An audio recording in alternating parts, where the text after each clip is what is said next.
Hello students. तो आज हम आगे नेक्स्ट करें क्वेश्चन नंबर 15 एक्सरसाइज 8.3 में इंक्रीजिंग डिक्रीजिंग में।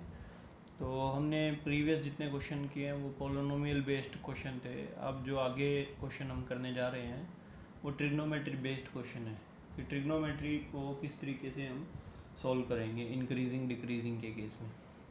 यहाँ पर ट्रिग्नोमेट्री में स्टूडेंट जैसे हमें पता है वैल्यू रिपीट होती रहती है। जैसे ट्रिग्नोमेट्री क्या है, एक हमारा साइकिल है, यहाँ जीरो, ये जीरो एंगल है, यहाँ फिर आगे बढ़ते हैं तो ये 90 है, फिर ये 180 है, ये 270 है, 360, ये इस तरीके से ये सर्कल रोटेट होता रहता है। तो ये सर्कल रोटेट होता रहता है तो वैल्यूज़ भी रोटेट होती रहती हैं। अब क्या है कि हमें यहाँ पर जैसे ये पता है कि वैल्यूज़ भी अलग अलग आगे चलती जाएंगी, ठीक है। तो हमें यहाँ पे ना इंटरवल ज़रूर गिवन होगा कि किस इंटरवल में हमें बताना है कि फंक्शन इंक्रीजिंग है या डिक्रीजिंग। क्योंकि स्टूडेंट क्या है ना, जैसे आप एक साइन का ग्राफ देखेंगे, साइन का ग्राफ अपने आप में, जैसे ये साइन का ग्राफ बनाने जा रहा हूँ मैं, तो साइन क्या करता है, इस तरीके से चलता है, ठीक है, इस तरीके से ग्राफ इसका चलता है। तो इसमें होता क्या है, इसमें जीरो से बढ़ना शुरू होता है ग्राफ, 90 तक बढ़ता है, ये 90 होता है यहाँ पे, तो 90 तक ये ग्राफ बढ़ता है। अब ये इंक्रीज़ कर रहा है, यहाँ तक ये बढ़ा है, ठीक है। पर 90 के बाद आगे इस पॉइंट पे आगे ग्राफ क्या है, डिक्रीज़ होना शुरू हो जाता है। और यहाँ पे ये क्या हो गया, लाइन 270 यानी 3π/2, यहाँ तक फिर अब ये ग्राफ क्या है, डिक्रीजिंग मोड में आ गया। फिर यहाँ पे आगे फिर रिवर्स हो जाता है, फिर ये इंक्रीजिंग मोड में आ गया, फिर यहाँ के फिर डिक्रीजिंग मोड में आना शुरू होता है। तो ग्राफ क्या कर रहा है, लगातार साइन का, कोस का, टेंजेंट का, ट्रिग्नोमेट्री वैल्यू बार बार अपनी वैल्यू क्या करती हैं, रिपीट करती हैं। जैसे हमने साइन का ग्राफ पढ़ा हुआ है, ये इस तरीके से यहाँ तक फिर दोबारा रिपीट करता रहता है। तो रिपीटिशन में होता क्या है कि वैल्यूज़ बार बार इंक्रीज़ और डिक्रीज़ करती रहती हैं।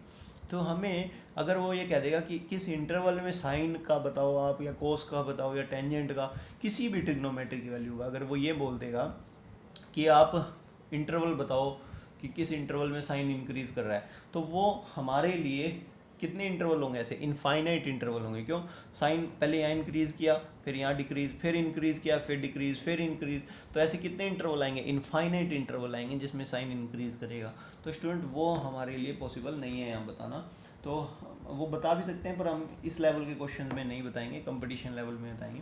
तो अब स्टूडेंट इसमें हमें क्या करना होगा, इस लेवल के क्वेश्चन में हमें इंटरवल क्वेश्चन में देगा खुद से कि आप इतने इंटरवल में बताइए कि वैल्यू इंक्रीज़ कर रही है या डिक्रीज़ कर रही है, ठीक है। तो स्टूडेंट इस केस में हमें क्या करना है, जैसे क्वेश्चन है, पहले हमें डेरिवेटिव परफॉर्म करना है। तो हमने डेरिवेटिव किया x/2 का डेरिवेटिव -1/2 sin x का डेरिवेटिव cos x।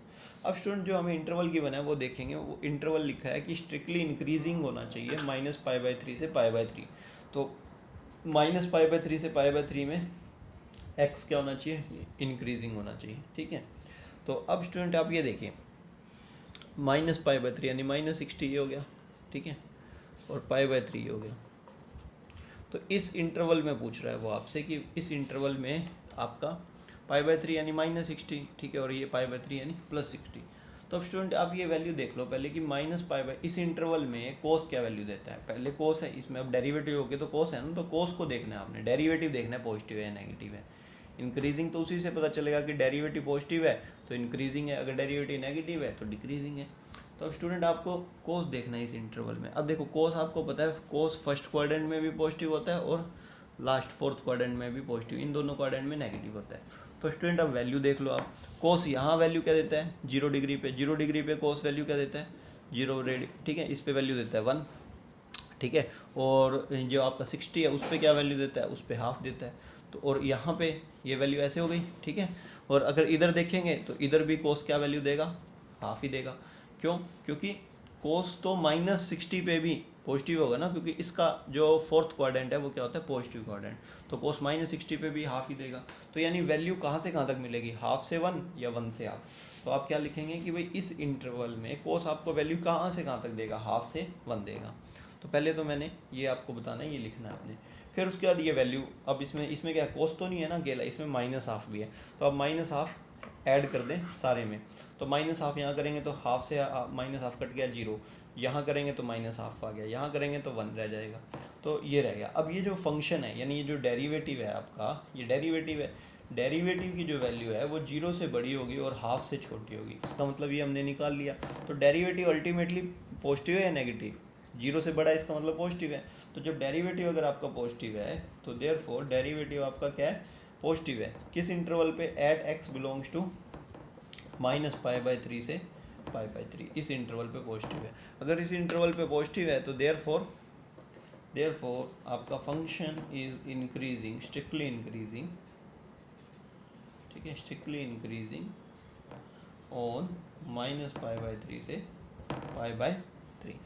तो इस तरीके से स्टूडेंट हमें ये क्वेश्चन अटेम्प्ट करना है। अब इसके बाद नेक्स्ट क्वेश्चन देखते हैं एक और। नेक्स्ट क्वेश्चन है ये 17th, ये डिफरेंट क्वेश्चन है काफ़ी, ये भी काफ़ी डिफरेंट क्वेश्चन है। इसे करते हैं, कैसे करेंगे, सेपरेट, हमें इंटरवल गिवन है 0 से 90 इंटू सब इंटरवल्स, सब इंटरवल्स में तोड़ना है। मतलब 0 से 90 एक इंटरवल गिवन है, उसको आपको ब्रेक करना है, उसके भी आगे पार्ट करने हैं 0 से 90 के, जिनमें सब इंटरवल्स में जिसमें आपका जो फंक्शन है sin 3x वो क्या होगा, किस में इंटरवल में इंक्रीज़ करेगा या किस इंटरवल में डिक्रीज़ करेगा, उसके अकॉर्डिंगली उस इंटरवल को आपने ब्रेक करना है। तो स्टूडेंट देखते हैं कि किस तरीके से यहाँ क्वेश्चन हमें अटेम्प्ट करना है, क्या एक्चुअल में इंटरवल ब्रेक भी होगा या नहीं होगा, ठीक है। और जैसे हमने प्रीवियस क्वेश्चन किया उसमें तो इंटरवल ब्रेक हुआ ही नहीं, उसमें तो सारे इंटरवल में क्या कर रहा था, इंक्रीज़ कर रहा था। तो क्या पता इसमें 0 से 90 में सारे में इंक्रीज़ कर जाए, या फिर सारे में ही क्या कर जाए, डिक्रीज़, या फिर हमें शायद ज़रूरत पड़े कुछ पार्ट में तोड़ने की। तो देखते हैं कैसे करेंगे क्वेश्चन को। तो स्टूडेंट इसमें पहले हमने क्या किया, फंक्शन को डेरिवेटिव किया, फंक्शन का डेरिवेटिव आ गया f'(x), ठीक है। sin x का डेरिवेटिव cos 3x, अंदर वाले एंगल का करेंगे 3x का, तो x का 1 हो जाएगा, क्या रह जाएगा 3, तो 3 cos 3x रहेगा। अब इसके बाद स्टूडेंट आप ये देखिए आपको इंटरवल क्या गिवन है, इंटरवल आपको गिवन है 0 से 90 इंटरवल। तो स्टूडेंट x की वैल्यू जो है वो 0 से 90 के बीच में गिवन थी आपको, ठीक है। तो x के लिए तो 0 से 90 गिवन है ही। अब x के लिए तो 0 से 90 गिवन है, इसके बाद नेक्स्ट हम क्या करें, x के लिए 0 से 90 है, पर हमें यहाँ पर ना जो एंगल है उस पर फोकस करना है। एंगल जो प्रीवियस में था वो x था और क्वेश्चन भी x में था, पर यहाँ तो हमें 0 से 90 है, पर जो एंगल है वो 3x है। तो एंगल यहाँ पर क्या हो गया 3x, तो एंगल यहाँ 3x है, ठीक है। तो एंगल यहाँ 3x करने के लिए तो हमें इंटरवल बढ़ाना पड़ेगा, x की जगह हमें यहाँ क्या करना, 3 से मल्टीप्लाई करना पड़ेगा, ठीक है। तो यहाँ हम 3 से मल्टीप्लाई करते हैं तो इंटरवल बढ़ जाता है 0 से लेके 3π/2। अब आप स्टूडेंट कोस, क्योंकि आपका डेरिवेटिव कोस है, तो आप देखो कि कोस 0 से 3π/2 में, क्योंकि यहाँ पे गिवन तो 0 से π/2 था, पर मैंने इसको बढ़ाया क्यों, क्योंकि एंगल 3x है, तो एंगल उसका 3 गुना हो गया, तो उसका इंटरवल भी बढ़ेगा, 3 गुना होगा, ठीक है। तो 3 टाइम्स हो गया एंगल भी। तो अब स्टूडेंट यहाँ पे ये देखो, इसमें 0 से 90 में कोस पॉजिटिव होता है, 90 से इस इंटरवल में नेगेटिव होता है, इसमें पॉजिटिव। तो हमें इस इंटरवल के अकॉर्डिंग, क्योंकि जो ट्रिग्नोमेट्री है वो नंबर लाइन पे नहीं चलेगी, वो किस पे चलेगी, वो आपका क्वाड्रेंट के अकॉर्डिंग चलेगी। तो क्वाड्रेंट में आप देखेंगे, तो अब स्टूडेंट आप ये देखो कि इस इंटरवल को आप तोड़ोगे कैसे, सिंपल है, 0 से 90 अलग तोड़ोगे और 90 से 327 अलग तोड़ोगे, तो इस तरीके से ब्रेक करोगे।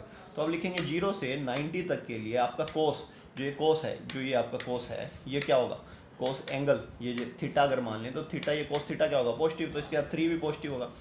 तो अगर ये 3x, अगर स्टूडेंट 3x जो है वो 0 से 90 है, तो x कहाँ से कहाँ होगा, 3 से डिवाइड कर दें, यहाँ 0 रह गया, यहाँ 3 से डिवाइड करेंगे π/6।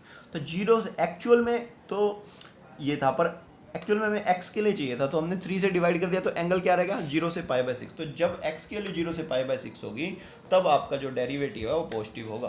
क्लियर हो गया, यानी इस इंटरवल में इंक्रीज करेगा। फिर उसके बाद अब π/2 से 3π/2 में क्या होगा, वो नेगेटिव, तो π/2 से 3π/2 में नेगेटिव होगा, तो 3x, जो 3x है आपका वो क्या होगा, वो 3x आपका स्टूडेंट जो π/2 से 3π/2 में नेगेटिव होगा, ठीक है। तो यानी जो cos 3x है ये क्या होगा आपका नेगेटिव, ठीक है, ये cos आपका नेगेटिव, यानी डेरिवेटिव नेगेटिव होगा। तो 3 से डिवाइड करना, क्योंकि एक्चुअल में हमें वैल्यू x के लिए चाहिए, तो एक्चुअल में x के लिए वैल्यू चाहिए, तो हम 3 से डिवाइड करें π/6, 3 से डिवाइड करें, यहाँ कट गया π/2। तो स्टूडेंट इसका मतलब क्या हुआ, 90 तक के इंटरवल में हमने ब्रेक कर दिया, 0 से π/6 में वो पॉजिटिव है और π/6 से π/2 में वो नेगेटिव है। तो इस तरीके से हमें पता चला इस इंटरवल में वो इंक्रीजिंग है और इस इंटरवल में वो डिक्रीजिंग है। तो हम लिखेंगे क्या आगे, तो लास्ट में हम लिखेंगे देयरफॉर हमारा जो फंक्शन है वो इंक्रीज कर रहा है 0 से π/6 में और डिक्रीज कर रहा है π/6 से पाई बाय 2 में। तो इस तरीके से स्टूडेंट हम इस टाइप के क्वेश्चंस को करेंगे।